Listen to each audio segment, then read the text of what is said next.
พี่คนนี้เสื้อลายสก๊อตเนี่ยเขาทำงานอยู่แถวนี้เขาบอกผมอย่างนั้นนะเขาพาผมมาเดินตึกการรถไฟอินเดียเลยเพราะว่ามันย้ายที่ผมไปเดินอยู่ในสถานีรถไฟตั้งนานนะ3-4 รอบไม่เจอเขาก็บอกให้เลี้ยวไปเลี้ยวนู่นนี่นี่เขาบอกว่าเขาเดินมาส่งผมเมื่อกี้ผมเจออีกคนเนี่ยแหละเขาบอกทางผมเขาบอกว่าอย่าไปอย่าตามพวกนั้นไปนะมันหลอก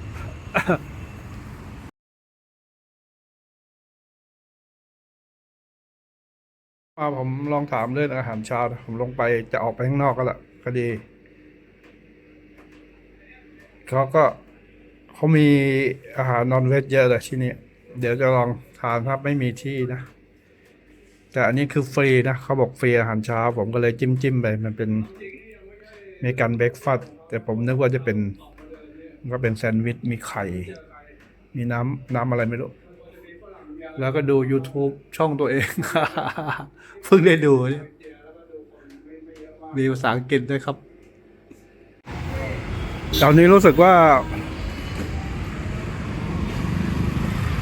มีคนเข้ามาทักทายเยอะ เพื่อน่าจะต้องการทำธุรกิจอะไร เมื่อวานผมเดินเข้ามาเขาก็ดักอยู่ปากซอยเลยปากซอยมืดๆนะเขาเห็นผมเขาก็บอกว่าโอ้กอโทดิสโฮเทลเขาก็ทำท่าเหมือนจะมาถือกระเป๋าให้ผมเหมือนทำท่าเป็นพนักงานอะ แต่ผมก็เฉยๆพอผมเดินถึงโรงแรมเขาก็เดินไป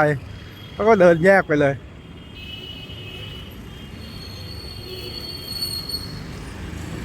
จะบีบแต่กันจนกว่าเขาจะไปได้อะ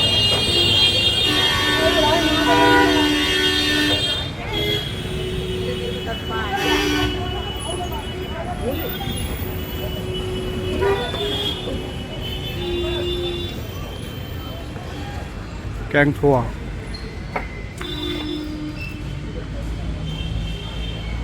ผมจะไปสถานีรถไฟเนี่ยเข้าไปทางไหนเนี่ยข้ามสะพานแต่สถานีรถไฟมันอยู่ข้างล่างเนี่ยแต่ต้องหาทางลงไป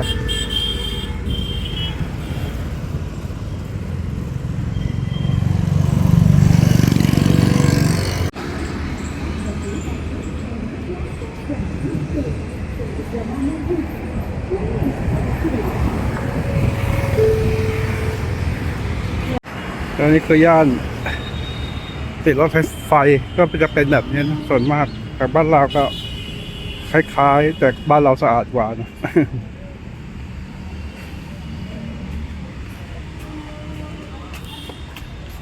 น้ำสาธารณะ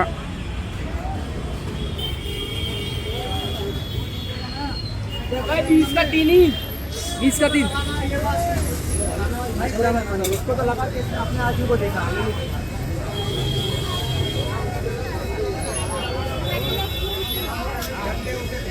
ลากกระเป๋าเดินสวนออกมาก็น่าจะไปทางนี้แหละโอ้ตอกเขาเล็กมากเลย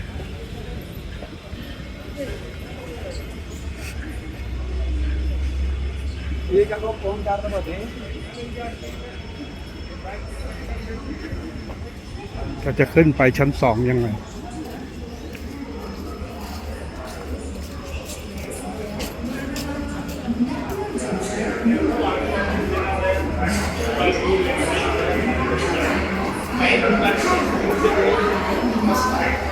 ผมเห็นป้ายโนเอนที่เลยไม่กล้าเข้าตั้งแต่แรก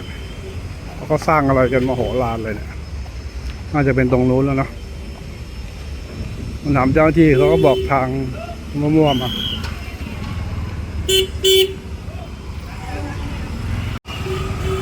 ระหว่างทางก็มีคนเข้ามาทักทายตามฟอร์มแหละแล้วก็ชี้ให้ดูช่องตั๋วที่ปิดเพราะเขาไม่ได้ขายนะต้องซื้อกับเขานะว่าทางการรถไฟเขาปิดขายตั๋วแล้วอะไรซึ่งเป็นมุกที่เด็กมาก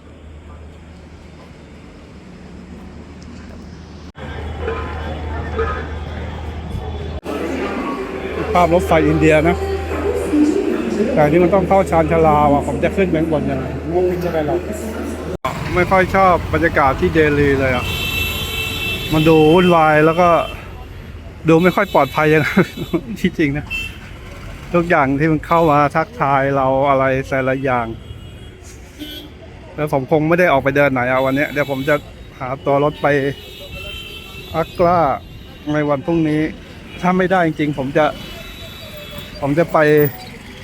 ต้องจะถามที่โรงแรมเขาเมื่อวานก็มีรถไปอักรานะไปเช้ามืดกับราคาก็ไม่แพงตื่นแต่เช้าแล้วก็ไปเที่ยววันเดียวแต่ผมจะไม่กลับอ่ะผมจะไปนอนที่นู่นคือเขาก่อสร้างอะไรเยอะแยะไปหมดเลยอ่ะมันไม่มีผมไม่รู้จะเข้าไปยังไงแต่Google Mapมันบอกอยู่ตรงนี้แต่ผมเข้าไปไม่ได้จริงยากอยู่นะยังหาไม่เจอเขาเดี๋ยวเนี่ยเขาบอกว่าออฟฟิศนั้นปิดนะต้องมาในซอยนี้แล้วก็จะมีป้าย Department of Tourism กันง่ายๆอย่างเงี้ย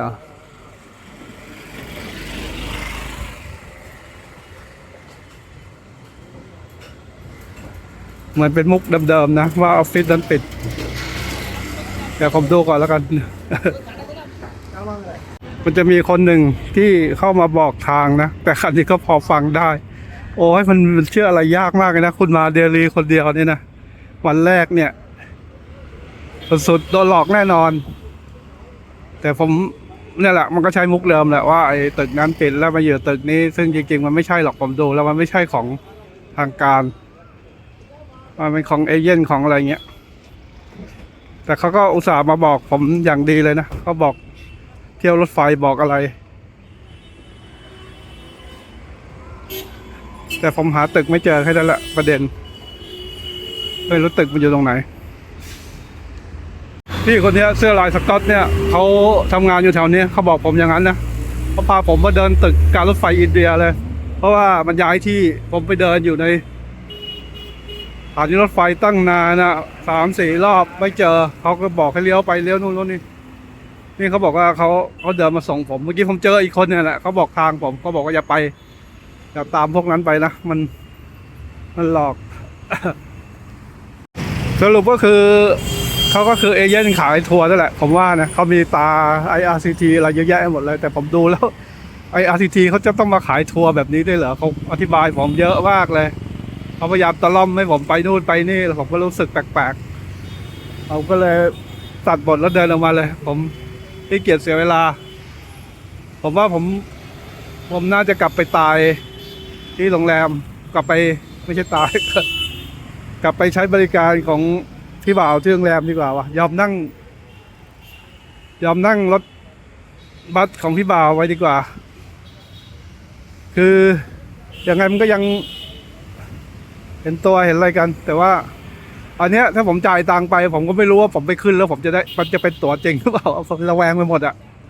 เพราะมันไม่ใช่ตั๋วจริงมานี่เกมเลยราคาไม่แพงนะรถไฟอย่างดีวิ่งชั่วโมงกว่าราคา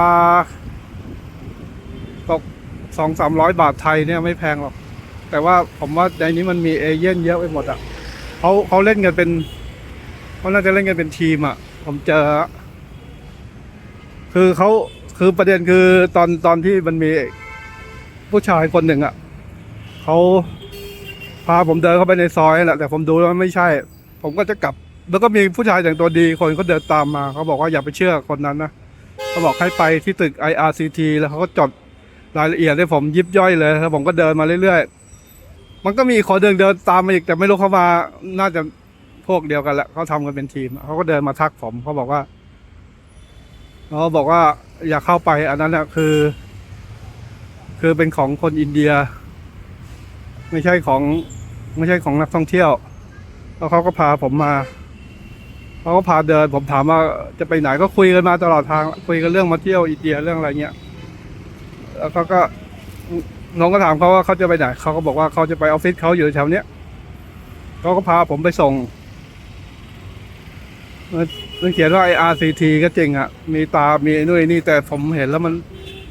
มันมีป้ายหนึ่งมันเขียนว่า IRCT license number อะไรเงี้ยผมก็เฮ้ยทำไมต้อง license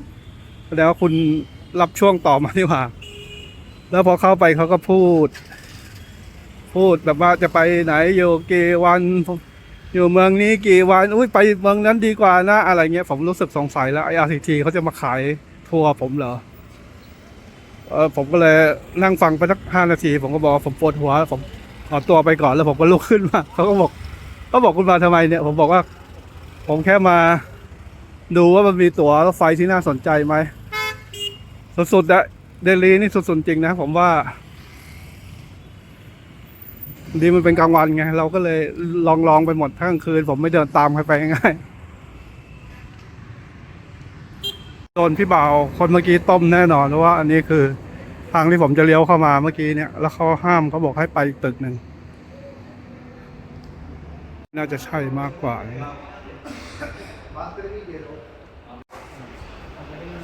โดนพี่บ่าวต้มเอาไม่เป็นไรจะได้รู้กันไว้แค่เสียแค่เดินเล่นดู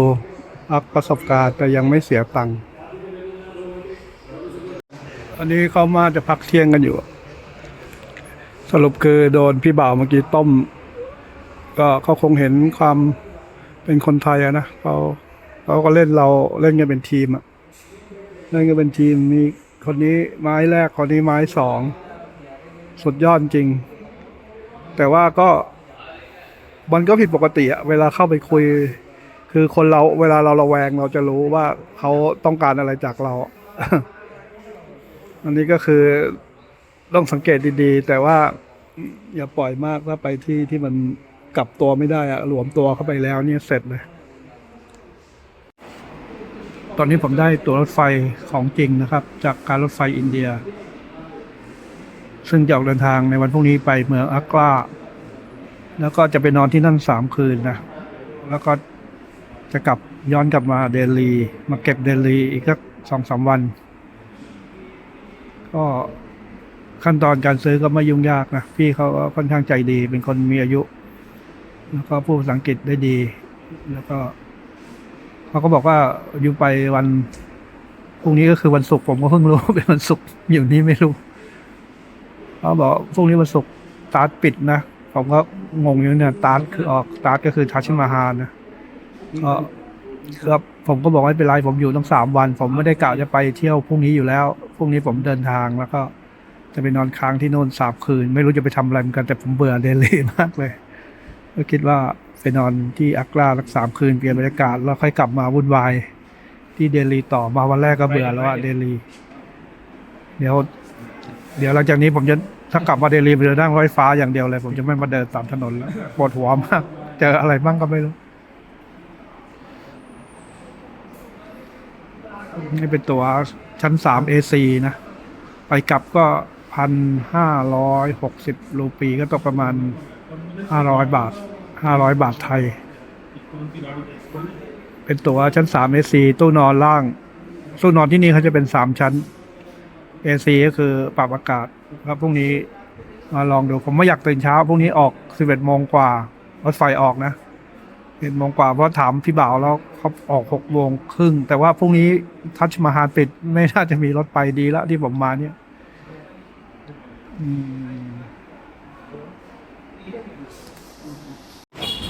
ตอนนี้ผมสรุปเรียบร้อยแล้วเดี๋ยวผมจะกลับไปพักที่โรงแรม มาเดลีวันแรกก็ตอนนี้ผมสรุปคือหมายความว่าผมเคลียร์ทั้งทริปแล้วนะผมไม่ต้องวิ่งไปหาอะไรละตอนนี้ผมมีตั๋วมีครบหมดที่พักที่พักไปถึงนอนปั๊บอีกหลายวันจากนี้ไปเนี่ยสบายละแต่อากาศที่เดลีเนี่ยดูดิมันไม่รู้มันครึ้มฝนหรือมันเป็น PM เช้ามาก็เป็นอย่างเงี้ยผมวันนี้ผมว่าจะไม่ออกไปไหนอะเพราะว่าเดลีดูอย่างเดี๋ยวพรุ่งนี้ผมจะเดินทางไปอักราโดยรถไฟแล้วก็จะไปพักที่นั่น3 คืนเมืองเดลีนี่ครบเครื่องอ่ะผมบอกให้ครบเครื่องใครมาที่นี่เนี่ยถ้ามาทำใส่ซื่อบริสุทธิ์เนี่ยเรียบร้อยเขาเล่นกันเป็นทีมแต่พอดีโรงแรมผมอยู่ใกล้ๆสถานีรถไฟนี่แหละเดี๋ยวผมเข้าไปพักแต่คือมาพักที่โรงแรมนี้ก็รู้สึกตั้งแต่ตลอดทริปเนี่ยรู้สึกไม่ค่อยโอเคเท่าไหร่นะแม้ห้องอย่างที่ขยานะรู้สึกไม่สบายแต่ก็ ยังรู้สึกปลอดภัยกว่าที่นี่ที่นี่มัน เดี๋ยวคืนนี้ผมนอนอีกคืนแล้วก็จะย้ายไปอักกราแล้วผมก็ดูโรงแรมที่มันค่อนข้างจะใหม่ๆหน่อยอะอักกรา3 คืนแล้วกลับมาที่เดลีอีก3 คืนก็ดูโรงแรมที่มันใหม่ๆหน่อยแล้วก็บนทางรถไฟฟ้าได้ผมว่าจะมาเก็บพื้นที่ในเดลีสักหน่อยอันนี้คือเรียลนะไม่มีฟอร์มอะไรดีก็ว่าดีอะไรไม่ดีก็ว่าไม่ดีไม่มีการรักษาฟอร์ม เพราะว่าเผื่อใครมาแล้วจะได้เตรียมตัวคนที่มาครั้งแรกต้องเจออะไรว่ากันตรงๆจริงๆผมมาเดลีเที่ยวนี้ผมมาเพื่อเป็นเบสในการย้ายไปอักกรานั่นแหละเพราะไม่ได้ตั้งใจจะมาเที่ยวจริงๆในเที่ยวนี้นะแต่ว่าหลังจากกลับจากอักกรามานั่นก็คือเวลาที่เหลือที่จะ explore เดลีวันนี้ก็เลยจะขอเข้าไปเคลียร์งานเคลียร์อะไรว่าจะสั่งอาหารที่โรงแรมมาทานที่พักมาทานเพราะที่นี่เขาถ้าจะกินอาหารเนี่ยต้องสั่งมากินที่ห้องอย่างเดียวนะไม่มีที่ให้กินครับผมก็จะลองออกมาเดินดูสักหน่อยหนึ่งหลังจากหมกมุ่นอยู่กับธุระคือไอ้พวกคลิปต่างๆนี่แหละโอ้ถ่ายมาแถวนี้ก็คือแหล่งปราบเซียนเขาเลยนะผมจะบอกให้คือไม่เถื่อนจริงๆอ่ะไม่ให้จริงอยู่ไม่ได้วันนี้ผมเจอแต่ละเรื่องนะโอ้โหโดนต้มไม่รู้กี่รอบแต่เราไม่เสียยังไม่เสียอะไรอ่ะก็แค่รู้ว่าไอ้พวกนี้ก็คือเขาเล่นรับไม้กันเป็นทอดๆอ่ะคือมันมีคนเล่าไปแล้วแหละก็มีคนที่เขาชวนผมเดินไปแต่อะไรดูไม่น่าไว้ใจแหละเดินเข้าไปในซอยแล้วผมก็รู้ว่ามันไม่ใช่ผมก็เดินกลับมามันก็จะมีคนแต่งตัวดีๆเดินเข้ามาบอกอย่าไปเชื่อไอ้พวกนี้นะไอ้พวกนี้มันหลอกลวงคุณต้องไปเนี่ยไปออฟฟิศของทางการจริงๆอยู่ตรงนี้อะไรเงี้ยคุณเดินไปเถอะคือก็ทำเป็นไม่สนใจเอาแค่แนะนำเฉยๆอ่ะพอผมเดินมาแล้วพักมันก็จะมีคนเดินตามมาคราวนี้ผมก็อยากสงสัยมันรู้ได้ไงว่าผมจะไปไหนอ่ะก็เดินมาบอกพอผมจะเลี้ยวเข้าไปออฟฟิศของการรถไฟอ่ะมันบอกตรงนี้ไม่ใช่นะครับต้องเอาได้เป็นของคนอินเดียต้องตามผมมาทางนี้เดี๋ยวพอดีผมจะเดินไปที่ทำงานผมพอดีที่ทำงานผมอยู่แถวนี้อะไรเงี้ยก็เดินคุยกันมาแบบว่าสร้างความไว้ใจอ่ะจนผมไปถึงนั่นแหละที่เล่าให้ฟังอ่ะไปนั่งคุยกับเขาอยู่พักหนึ่งแล้วผมก็ไม่ตั้งแต่เข้าไปผมก็เอะใจแล้วแหละว่าเฮ้ยถ้ามันราชการทำไมมันต้อนรับเราอย่างกับพิถีพิถันพี่นอบพี่เทาผมก็เลยตัดบทเลยผมก็ออกมาแล้วก็เดินกลับมาตึกเดิมที่ผมจะเลี้ยวเข้าไปอ่ะก็ซื้อตั๋วรถไฟมาได้เนี่ยคือเขาทำกันเป็นกระบวนการจริงถ้าเขามาหลอกให้เราไปหาเขาอย่างนั้นนะแล้วเขาขายตั๋วให้เราจริงผมก็ยังโอเคนะแต่ผมนั่งคิดดูตอนแรกผมก็ไหนๆก็มาแล้วก็ซื้อแต่ผมซื้อไปแล้วมันจะให้ตั๋วจริงหรือเปล่าเราก็ไม่รู้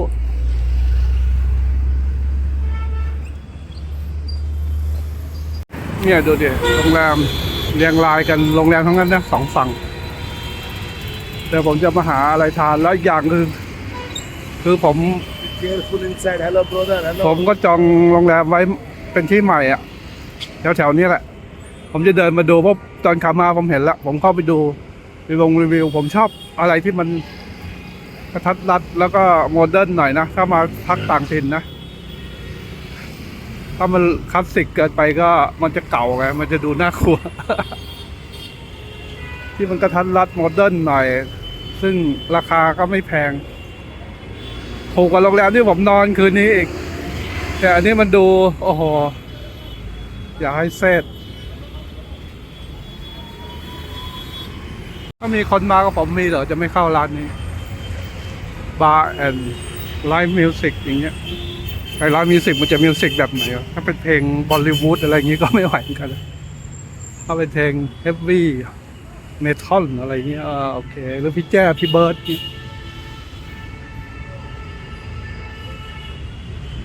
นี่ผมจะหาร้านอาหาร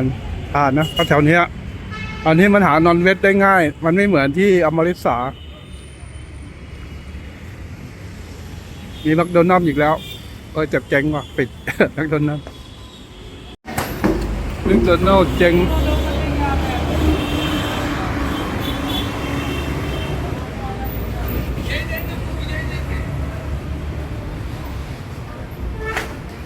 KFC ก็มีนะจะบอกว่าเจ๊งนะมากิน KFC ซะหน่อยวันนี้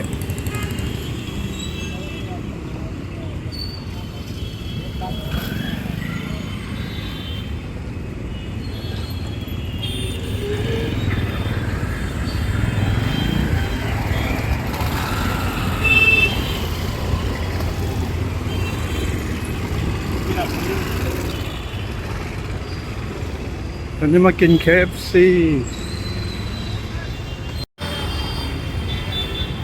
Ivy Hotel กิน KFC ดีกว่าไม่รู้จะเลือกอะไรดีคอมโบ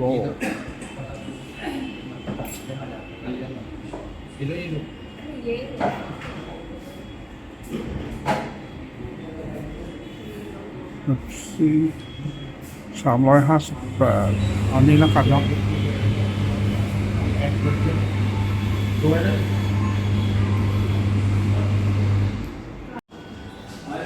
สั่งยากอยู่นะเนี่ยมื้อนี้ก็โอเค376ก็ตกราว120 บาทถูกกว่าบ้านเราแน่นอนเพราะอันนี้นอกสนามบินแต่สั่งยากอยู่ต้องใช้เบอร์อินเดียแต่ว่าสรุปแล้วคือผมต้องมาซื้อที่เคาน์เตอร์อยู่ดีเพราะจ่ายเงินสด จริงๆอารมณ์วันนี้คืออยากกินแกงอินเดียกับข้าวสวยร้อนๆนะแต่ว่าไว้วันพรุ่งนี้ก็ได้พรุ่งนี้ไปกินที่อักราตอนนี้ก็คนเวจจี้ก็ยังพอมีแต่ว่าก็หาเนื้อสัตว์กินได้ง่ายกว่าที่อมฤตสา เนี่ยเอาจริงแม้แต่เป๊ปซี่เขาก็ไม่มีน้ำแข็งแม้แต่ก้อนเดียวนะบ้านเขาไม่ผลิตน้ำแข็งนะผมแปลกใจมาก ถ้าใครมาตั้งโรงงานน้ำแข็งหลอดที่นี่นะรวยเละมันจะเป็นนวัตกรรมเลยอ่ะเป๊ปซี่นี่คือแก้วใหญ่นะแก้วบิ๊กของเขาเพิ่ม20 รูปีอัพไซด์20 รูปีก็6 บาท อัพไซด์นะอัพไซด์จริงๆคงจะเล็กกว่านี้แต่ไม่มีน้ำแข็งแม้แต่ก้อนเดียวผมเล่าไปแล้วเมื่อคืนตอนเข้ามาที่โรงแรมอ่ะตอนเที่ยงคืนอ่ะผมเดินเข้ามาถือกระเป๋ามาคนเดียวมันมีคนยืนอยู่ที่ปากซอยที่จะเข้าโรงแรมเราก็เห็นผมเขาก็บอกว่าอ้าวโรงแรมนี้เขาก็บอกชื่อโรงแรมแล้วเขาก็ทำท่าเหมือนจะมาถือกระเป๋าให้ผมอ่ะแล้วผมก็เฉยๆเขาเดินตีคู่มาเรื่อยๆแล้วก็มอง แต่คือผมเดินเข้าไปในซอยเนี่ยตอกตรงนั้นก็คือตรงไปข้างหน้าก็จะเป็นฟอนต์ของโรงแรมพอดีแล้วเขามีคนนั่งอยู่ที่ฟอนต์2 คนแล้วเขาก็มองอยู่ไอ้หมอนี่ก็เดินตามมาเรื่อยไม่ทำอะไรพอผมเดินมันขึ้นบันไดโรงแรมมันก็เดินเลี้ยวขวาออกไปถ้าตรงนั้นคือจริงๆในซอยนั้นมืดนะซอยที่โรงแรมที่ผมอยู่อ่ะแต่เดินเข้ามาประมาณสัก50 เมตรก็จะถึงหน้าฟอนต์โรงแรมก็ผมบอกว่าอันตรายมากเลยย่านเนี้ย แต่พอดีผมวางแผนว่าจะมาตอนกลางวันไงแต่ว่าสาเหตุก็คือไอ้อินดิโกแอร์เขาแคนเซิลไฟล์ผมเลยมาถึงเอาสักเที่ยงคืนถ้าผู้หญิงแบกเป้เที่ยวคนเดียวเนี่ยผมว่ายากมาแถวนี้นะแต่แถวนี้ผมยังไม่เห็นฝรั่งหรือว่าไม่ใช่ฤดูคนที่เขาบอกว่าชอบแบกเป้เที่ยวเดลีเขาอาจจะพักที่อื่นก็ได้นะเพราะย่านนี้คือย่านปราบเซียนเลยย่านที่ผมพักเนี่ยเป็นเขาเรียกมหาละกันเนี่ยย่านเป็นย่านนักท่องเที่ยวอ่ะเหมือนต่อเขาบอกเหมือนต่อข้าวสารบ้านเราอันนี้เขาหากินกันทุกรูปแบบ เดี๋ยวผมขอสรุปอีกทีเผื่อคนที่ไม่เข้าใจนะ มันน่าจะเป็นประโยชน์ให้กับหลายคนอะแต่คนที่ทราบแล้วก็ไม่เป็นไร คือวันนี้อาจจะงงว่าผมไปเดินหาอะไรแล้วทำไมต้องไปเดิน คือถ้าชาวต่างชาติเนี่ย ถ้าจะซื้อตั๋วรถไฟเนี่ยทางการอินเดียเขาจะกันส่วนไว้ให้ชาวต่างชาติ เพราะว่าถ้าไปแย่งกับมวลมหาประชาชนชาวอินเดียเนี่ยมันยากซึ่งโอกาสเป็นไปได้น้อยมากที่ชาวต่างชาติจะซื้อได้เขาก็จะมีการจัดสรรโควต้าไว้ให้กับนักท่องเที่ยวชาวต่างชาติ ซึ่งในงานที่ขายทางเว็บไซต์เนี่ยเขาชื่อ IRCT หรือมียาวกว่านี้ไม่รู้แหละ IR ประมาณเนี้ย IRCT ซึ่งรถวอมาชาวต่างชาติเนี่ยถ้ามีเอเย่นหรือว่ามีแอคเคาท์เนี่ยมันต้องใช้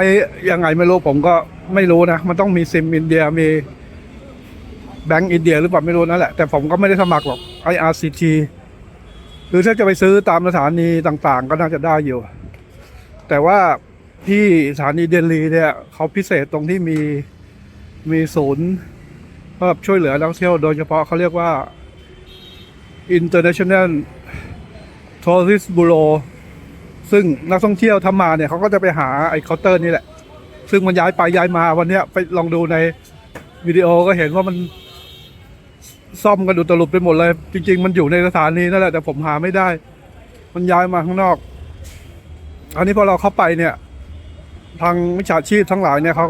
าก็รู้ว่านักท่องเที่ยวมาหาไอ้จุดเนี้ยไอ้ตัว International Tourist Bureau เนี่ยเขาก็พยายามปลอมแปลงให้ออฟฟิศเขาเป็นแบบนั้นแต่จริงๆเนี่ยคือเขาก็อาจจะทำธุรกิจจริงๆอ่ะเป็นเอเย่นจริงๆแต่ว่ามันอาจจะขายแพงกว่าที่เราตกลงหรือว่าเขาพยายามจะแย่งส่วนแบ่งตลาดอะไรอย่างเงี้ยนะคือ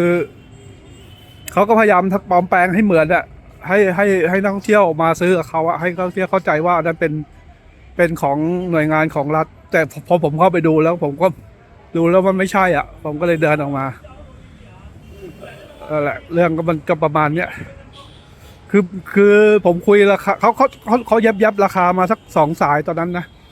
ผมก็ดูแล้วว่าเฮ้ยมันก็ถูกนะมันก็700-800ราคาก็ประมาณนี้แหละเท่าที่ผมทราบมาแต่ก็ยังเขาก็ยังไม่เจาะเรื่องราคากับผมสักทีไงเขาก็จะขายทัวร์ไปนู่นไปนี่วนอยู่งั้นแล้วผมก็ทำท่าปวดหัวผมก็บอกว่าเฮดเอกแล้วผมก็ขอลุกออกมาเลยนั่นแหละตัดบทไปแล้วฟังไปนานๆมันก็ยังไงเราก็ไม่ซื้ออยู่แล้ว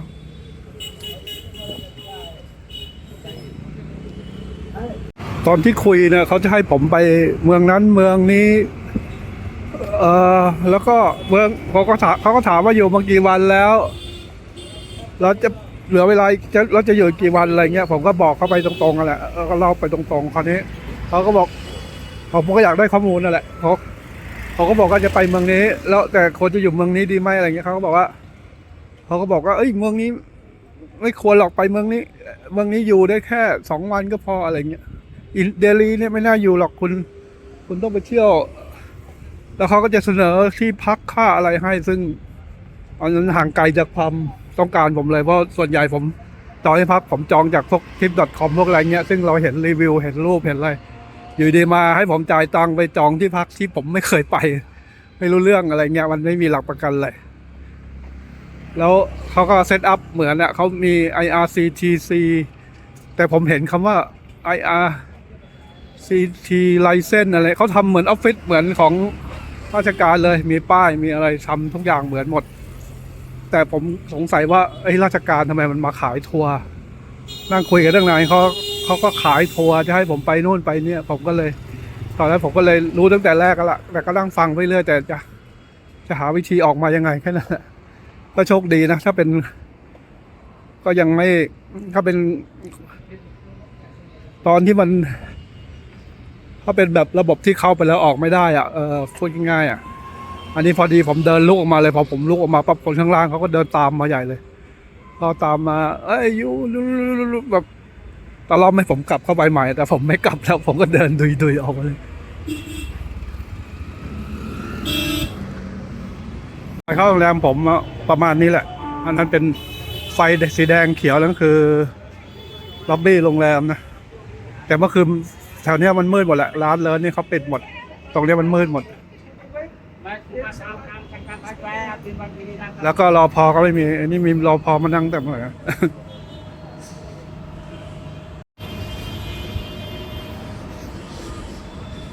เอาไปพักแล้ววันเนี้ยพรุ่งนี้เดินทาง